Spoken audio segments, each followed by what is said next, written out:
Hey, it's Rosie from The Wirecutter Show, and this is a special bonus episode called How to Survive Daylight Saving Time.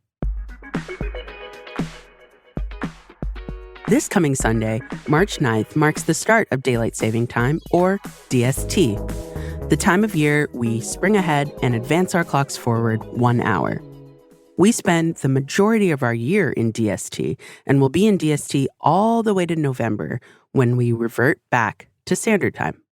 For most people, these biannual time changes are simply part of life, minor inconveniences.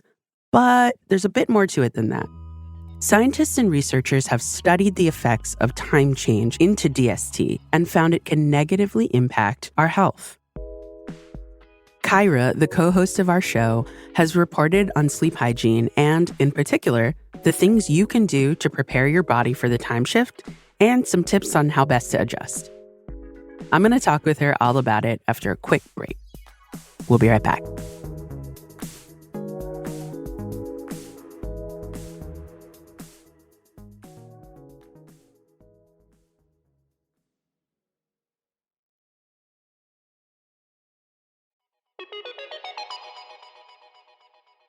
Hello, Caira. Hi. Caira, I understand we're about to head into your least favorite part of the year. Yeah, I really don't like this part of the year, which is when we start daylight saving time. And it starts on March 9th at 2 a.m. local time this year. So the saying is spring forward, fall back. Mm-hmm. That means we're going to be losing an hour of sleep right when daylight saving starts, right? Right. But it's actually worse than that. Some people kind of look forward to this time because the evenings are brighter, and that's kind of fun in the summer especially, but it does come at a cost. Studies have shown that even something as slight as a 1 hour time shift can disrupt our circadian rhythms, which is basically just our body's internal 24-hour clock that follows the sun. This can lead to jet lag type symptoms, and that's just because your body clock isn't aligning with the social clock. So basically, your phone will say that it's 3 p.m., but our bodies know it's actually 2 p.m. And this mismatch can lead to a number of health issues.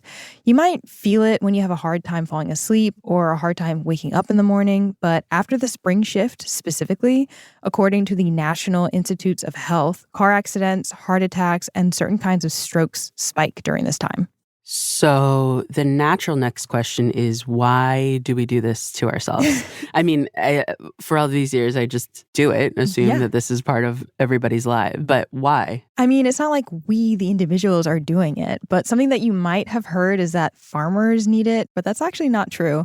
Daylight saving really benefits big corporations. It's about, gas companies, golf clubs, and gardening tools being sold more because people are outside in the summertime spending money. Aha.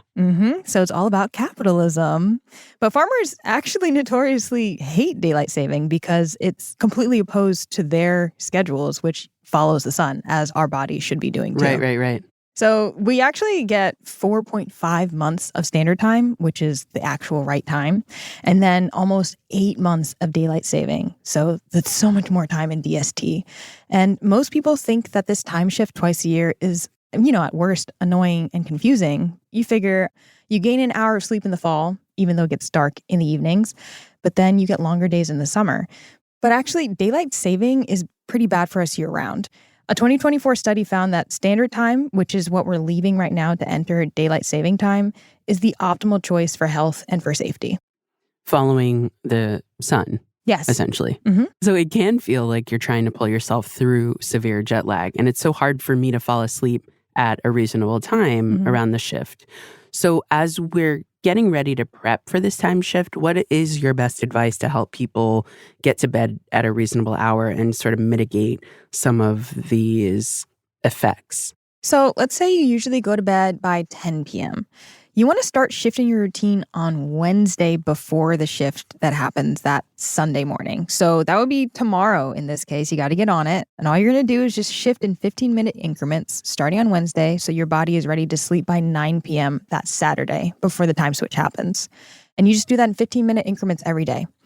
And the same goes for your eating schedule too. So if you're going to be going to sleep earlier, that means you need to eat a little bit earlier so your body isn't trying to digest that food as you're trying to wind down, because that will keep you up. It also might seem like common sense, but don't do things like drink caffeine or alcohol before going to bed. Especially caffeine, you want to give yourself at least 6 hours to fully digest that before you start your wind down routine. So a lot of this stuff is guidance for good sleep hygiene in general. Yeah. And also it seems aligned with how you might try and shift to adjust to a new time zone if you're going on vacation or you're moving somewhere. Totally. And every expert that I've talked to about basically just how to have a healthy sleep routine, their biggest advice is just to get a good sleep routine. And then it's much easier to help modify or adjust it as needed. And then if you're just having a really hard time falling asleep earlier in general, there are a couple of hacks that you can use to kind of trick your body into winding down for the night. What do you got? One that I use every single night that my partner hates is temperature regulation. So the optimal sleep temperature is between 60 and 67 degrees Fahrenheit. No way. Yeah, it's that seems cold. really low. It's cold. I'm not even going to lie. But then when you get into your bed and it's all warm and you have the right covers, it's kind of nice. I enjoy it now. But that temperature range has been proven to signal to your body that it's time to shut down, and it will start to do that. Another thing that you can do to jumpstart that is if you take a warm shower at night, when you get out that shower, again, your body temperature will drop, and that will also signal to your body that it's time to go to sleep. Something else that is really beneficial during this time is light regulation. So you want to kill as much light as possible in the early evenings so you're not staying awake later into the night. And then when you wake up in the morning, because it's so dark in the beginning of daylight saving time, you just want to get as much sunlight as possible as soon as possible. So blackout curtains are really helpful for keeping that light out. And then when you wake up, just open them up, get some sun. Flood your place with sun. Mm-hmm.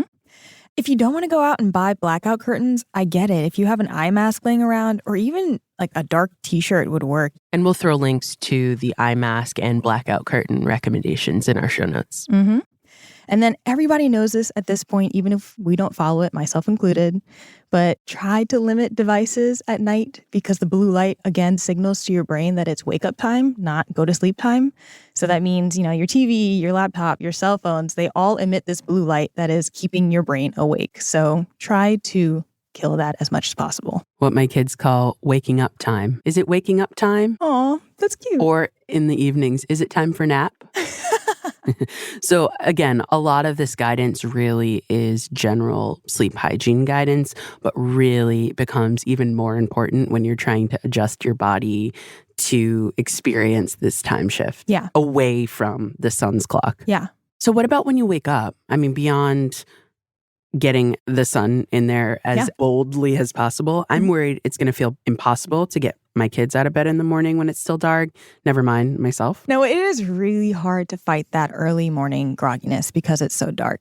So I live in a basement apartment. My bedroom is in the basement. And something that I use year round is a sunrise alarm clock to basically just simulate warm sunlight in my room when I'm waking up in the morning. I like the Hatch, but our official pick is the Philips alarm clock.